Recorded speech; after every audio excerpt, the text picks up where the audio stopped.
में क्या होता है, ये जो हमारा हाथ है ये या तो इतना उठ पाता है या सिर्फ इतना। इसका मतलब है कि इसकी जो रेंज है, रेंज ऑफ मोशन, वो कम हो जाती है। तो ऐसे केसेस में जो पर्सन है या जो पेशेंट है वो अपने कंधे की पूरी मूवमेंट नहीं कर पाता, और साथ में जब वो मूवमेंट करता है तो वो पेनफुल होती है।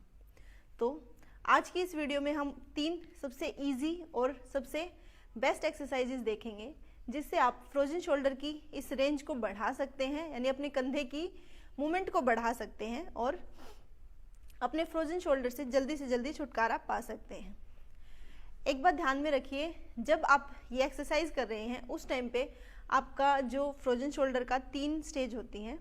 जो सबसे पहली स्टेज थी जिसमें एक्यूट स्टेज होती है, जिसमें रात को नींद नहीं आती, मतलब इतना सीवियर पेन होता है, इन्फ्लामेशन होती है जिससे रात को पेशेंट सो भी नहीं पाता। उन केसेस में आप ये एक्सरसाइज नहीं करेंगे। जब ये फेज़ चला जाएगा उसके बाद जो सेकंड फेज़ आता है उन फेजेस में आप ये एक्सरसाइज कर सकते हैं जब आपके कंधे में कोई दर्द नहीं है, सिर्फ आपको रेंज इंप्रूव करनी है। तो ये 3 एक्सरसाइज मेनली आपकी रेंज को इंप्रूव करने के लिए हैं।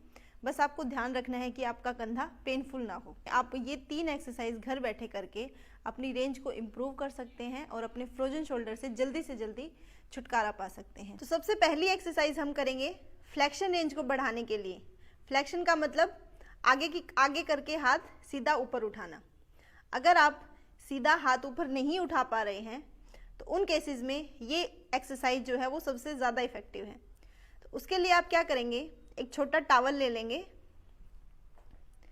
अब उस टॉवल को आप दीवार पे रखेंगे और 90 डिग्री आपका हाथ होना चाहिए, यानी आप नीचे भी कर सकते हैं, ऊपर भी कर सकते हैं अपने कंफर्ट के अकॉर्डिंग। अब जो कोहनी है आपकी वो ध्यान रहे मुड़नी नहीं चाहिए, सीधी रहनी चाहिए। इस तरह आप दीवार की तरफ मुंह करके खड़े हो जाएंगे। अब अगर आपका राइट शोल्डर अफेक्टेड है तो आपको ध्यान रहे आपका राइट पैर जो है वो आगे की तरफ आना है। अपने हाथ को ऊपर की तरफ स्लाइड करना है और जैसे जैसे हाथ ऊपर जाता जाए वैसे वैसे अपने आप नी को बेंड करके आगे की तरफ झुकेंगे। और इस पोजीशन में आप 4 से 5 सेकंड होल्ड कर सकते हैं अपने कंफर्ट के अकॉर्डिंग। वापस लेके आएंगे, अगेन आप ऊपर लेके जाएंगे स्लाइड करते हुए स्लोली। जैसे ऊपर जाए अपने पैर को बेंड कर लीजिए एंड वापस। ये एक्सरसाइज थी हमारी फ्लेक्शन रेंज को बढ़ाने के लिए। इसी तरह हम सेकंड एक्सरसाइज करेंगे। जो सेकंड एक्सरसाइज है वो हम अबडक्शन रेंज को बढ़ाने के लिए करेंगे। अबडक्शन रेंज का क्या मतलब है, आप सीधे खड़े होकर जब अपने हाथ को साइड से ऊपर उठाते हैं और आपकी रेंज रेस्ट्रिक्टेड है, यानी आपका हाथ इस तरह ऊपर नहीं उठ रहा, तो इन केसेस में आप ये वाली एक्सरसाइज करेंगे। इसमें सेम पहले की तरह एक छोटा टॉवल लेंगे और उसको दीवार पे रख के अपनी कोहनी को सीधा कर लीजिए।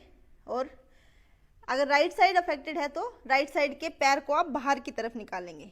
इस तरह टॉवल को स्लाइड करते हुए ऊपर लेके जाएंगे और जैसे जैसे आप ऊपर लेके जा रहे हैं आपको इस तरह अपने पैर को बेंड कर लेना है। धीरे धीरे वापस नीचे आएंगे। इसी तरह आप आप इसको होल्ड भी कर सकते हैं for 5 to 7 seconds according to your comfort. उसके बाद वापस लेके आएंगे। इसी तरह आप ये एक्सरसाइज कंटिन्यू रिपीट करेंगे लगभग 15 से 20 बार। तो थर्ड एक्सरसाइज के लिए आपको इस तरह का कोई इलास्टिक बैंड या थेरा बैंड ले सकते हैं आप। अगर थेरा बैंड या इलास्टिक बैंड नहीं है तो आप एक बड़ा टॉवल ले लीजिए और उसको किसी हैंडल के साथ, जैसे डोर के हैंडल के साथ आप बांध लीजिए। उसके बाद इसको हम पकड़ के इस तरह खड़े हो जाएंगे। अब आपको क्या करना है, अपने हाथ को उसी पोजीशन में रखना है और अपनी बॉडी को रोटेट करना है। आप घूम जाइए, आपका हाथ ऑटोमेटिक इंटरनल रोटेशन में चला जाएगा। इस पोजीशन को आप होल्ड भी कर सकते हैं और कंटिन्यू भी कर सकते हैं। फ्रोजन शोल्डर में ये वाली जो मूवमेंट होती है वो सबसे ज़्यादा रेस्ट्रिक्टेड होती है।